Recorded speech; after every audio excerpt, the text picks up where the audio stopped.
Welcome back to another episode of Bucks Latest presented by the good people over at FanArch. As always, I'm your host, Dean Simon, and before we get into everything, please make sure to leave a like, leave a comment down below, and subscribe. We're still on that road to 2K subs, so if you want to join along on that journey, please consider doing so and pressing that big red subscribe button down below, and also turn on post notifications so you don't miss out on future Milwaukee Bucks updates. And before we get started with everything, also, huge shout out to Underdog Fantasy for sponsoring this video. Once again, absolutely massive shout out to Underdog Fantasy for sponsoring the video. So, as it says, the Milwaukee Bucks have now fallen to 17 and 22 after a defeat against the Denver Nuggets without Nikola Jokic, without Jamal Murray, without Christian Brown, without Jonas Valanciunas, and basically with Jalen Pickett and Hunter Tyson and Peyton Watson, Zeke Naji, and others leading the show. Of course, Aaron Gordon was also in this game as well. And what did Aaron Gordon finish with in this one? Oh, cool, 23 points, 6 rebounds, 4 assists, 7 of 16 from the field.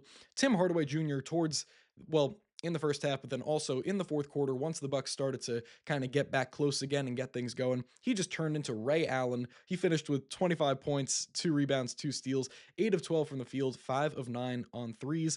Zeke Naji as well was just dominating down low against the likes of Miles Turner, Bobby Portis. Maybe dominating is a stretch, but he had a fantastic game.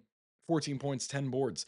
And as for the Bucks, it was Giannis just trying to do everything he possibly could to lead his team to a victory. 31, 11, and 8 with 2 blocks and a steal, 10 of 17 from the field, even hit a pull-up 3, and even a couple of pull-up mid-range jump shots that were very impressive to see. 10 of 14 from the free throw line, which, is better than you'd expect from Giannis. Miles Turner started out hot in this one, connecting on, I think, his first 2 threes or 3 threes in a row.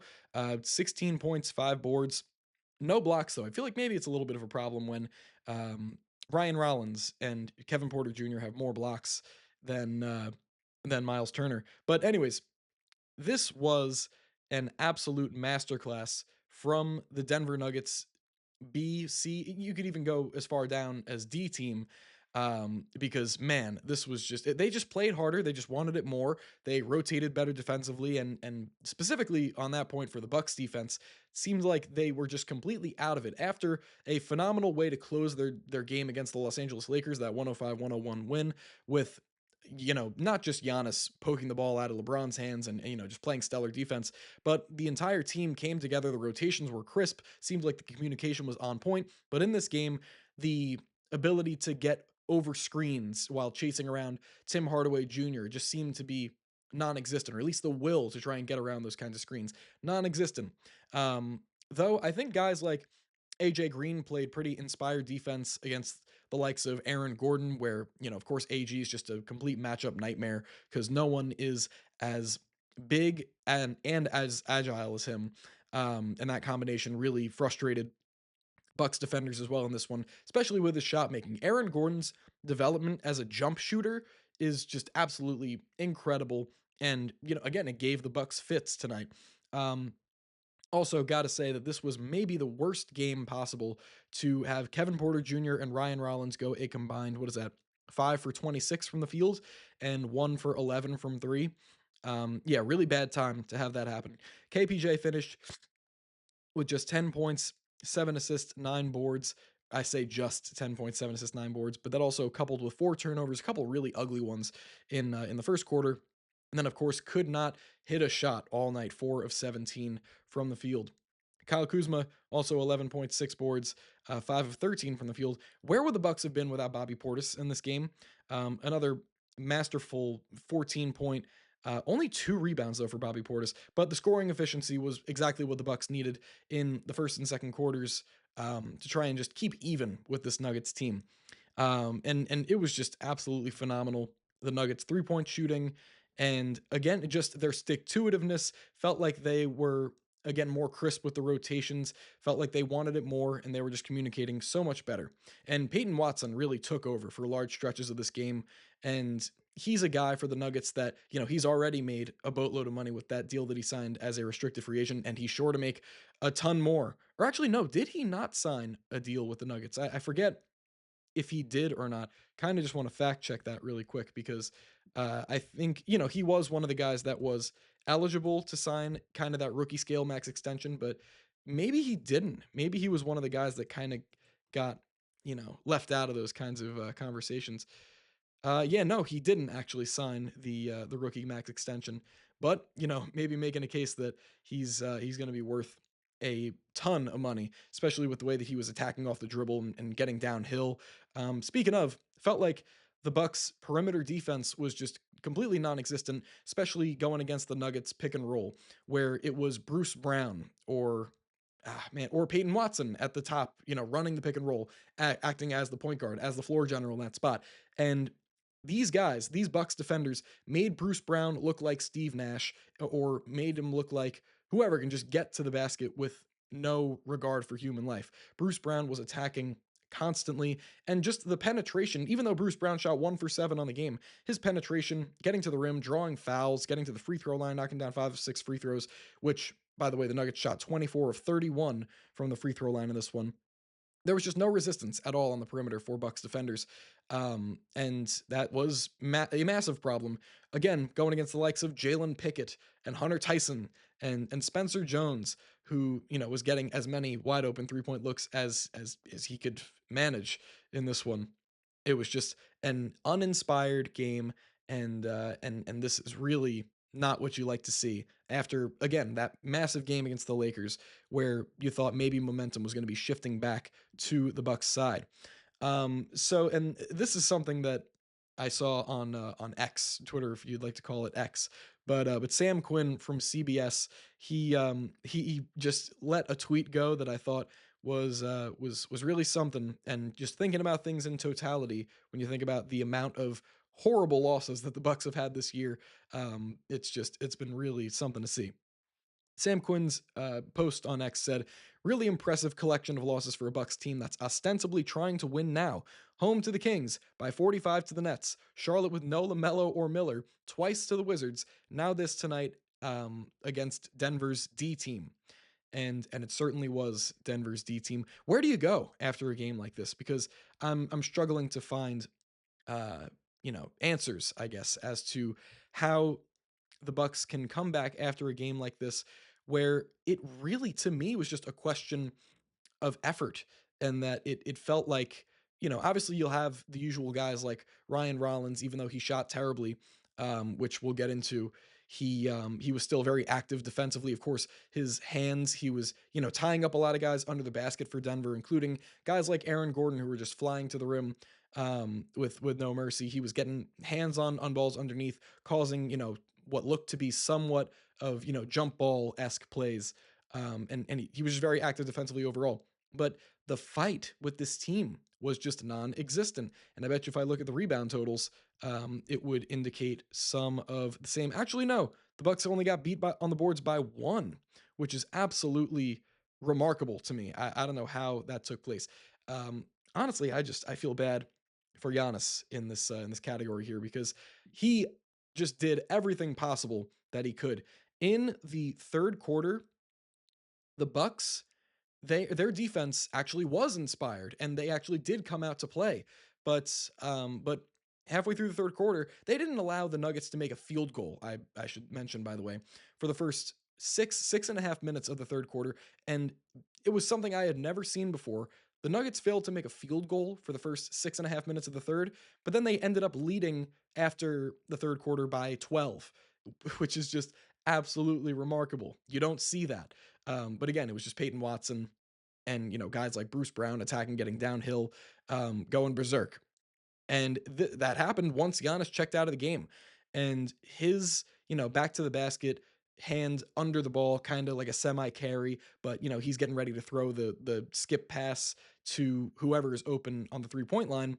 Giannis was just seemingly at his peak doing that, with mixing that with his ability to get downhill and transition, and then also in the half court, it was really just that. But then once Giannis checked out of the game, the Nuggets went on this massive run, and no Bucks defender could stay in front of anybody or get their hands on balls. It seemed like the Nuggets also were just the first to a bunch of loose balls that the Bucks would normally get to, but it just wasn't the case in this one.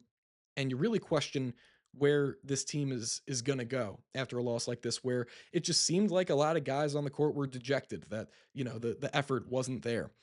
So that's really a major question that you take out of this, especially this one, where you don't go against Jokic, you don't go against Jokic's backup, you don't go against Jamal Murray, Christian Brown, who's been a rising star for the Nuggets over the past year or so. So where do you go with this team? I really don't have an answer, but hopefully things look up in the near future.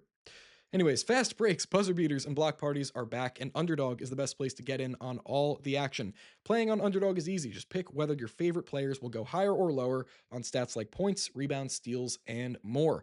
Get your picks right, and you could win up to 5,000 times your cash. This week on Underdog, I'm going to be looking at an upcoming matchup against it's the Cleveland Cavaliers and the Utah Jazz. Donovan Mitchell may be set to have some sort of a revenge game, and I am selecting Donovan Mitchell for higher than 39.5 points, rebounds, and assists because of that. And I'll be selecting Lowry Markkinen, and I'll have him lower than 35.5 points, rebounds, and assists for that one, going against Evan Mobley, Jared Allen. I think they're going to clamp him up just a little bit. Download the app today and use promo code BASKETBALLFAN to score $75 in bonus entries when you play your first $5. Once again, that is promo code BASKETBALLFAN. Underdog, make picks, win money. So Ryan Rollins, I was looking at the stats a little bit ago. Over the past two games, he's now, I want to say, a combined 3 for 22 or something from the field, and he's made, I think, one 3 pointer, maybe one for 12 or 13 in these past few games.